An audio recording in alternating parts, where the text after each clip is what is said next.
Jamaat-e Islami welfare party അതിന് കോൺഗ്രസ് കൊടുക്കുന്ന ഒരു മതേതര മുഖം ചമയ്ക്കുന്ന ഒരു രാഷ്ട്രീയ സഹകരണം ഉണ്ടല്ലോ. അവരുടെ ഇടയിൽ തന്നെ അഭിപ്രായ വ്യത്യാസമുണ്ട്.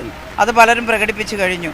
ഞങ്ങൾ ജമാഅത്തെ ഇസ്ലാമിയിലെ ഏതെങ്കിലും വ്യക്തികളെ ഒന്നും അവരോടൊന്നും വെറുപ്പില്ല. പക്ഷേ ഒരു മതരാഷ്ട്രവാദം ആരാണ് പറയുന്നത്, അതിനെതിരായിട്ടാണ് പറയുന്നത്. വ്യക്തമായി പറഞ്ഞിട്ടുണ്ട്. അതിനകത്ത് വ്യക്തികളൊന്നും അല്ല വിഷയം. ടീച്ചറെ, ഇപ്പോൾ അവരവരുടെ നിലപാടിൽ നിന്നും മാറാൻ സാധ്യതയില്ല, കാരണം അത് അവരുടെ ഒരു കാഴ്ചപ്പാടാണ്. പക്ഷേ അവരുമായി സഹകരിക്കുന്നവരോട് അല്ലേ, സഹകരിക്കുന്നവരാണോ പ്രശ്നം? ഇപ്പോൾ കോൺഗ്രസും UDF എടുക്കുന്ന നിലപാടാണോ ഇതിലെ പ്രശ്നമായി നിൽക്കുന്നത്? തീർച്ചയായിട്ടും ആ നിലപാടിനോട് വിയോജിപ്പുള്ളവർ ലീഗിനകത്തും കോൺഗ്രസിനകത്തും ഉണ്ട്, യാതൊരു സംശയവുമില്ല. ചില സംഘടനകൾ, സാമുദായിക സംഘടനകൾ തന്നെ അഭിപ്രായം പ്രകടിപ്പിച്ചു കഴിഞ്ഞു. ഇപ്പോൾ സമസ്തയുടെ ഒരു പ്രസ്താവന വന്നു.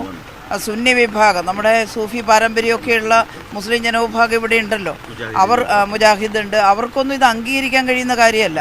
അതുകൊണ്ട് ഒരു കാഴ്ചപ്പാടിനെയാണ്, ഒരു മതരാഷ്ട്ര അല്ലെങ്കിൽ അത്തരത്തിലുള്ള ഒരു തീവ്രവാദ കാഴ്ചപ്പാടിനെയാണ് എതിർക്കുന്നത്. അതിന് ഞങ്ങൾ മാത്രമല്ല, UDF-നകത്തുള്ള നിരവധി പേർ അതിനെ എതിർക്കുന്നുണ്ട്.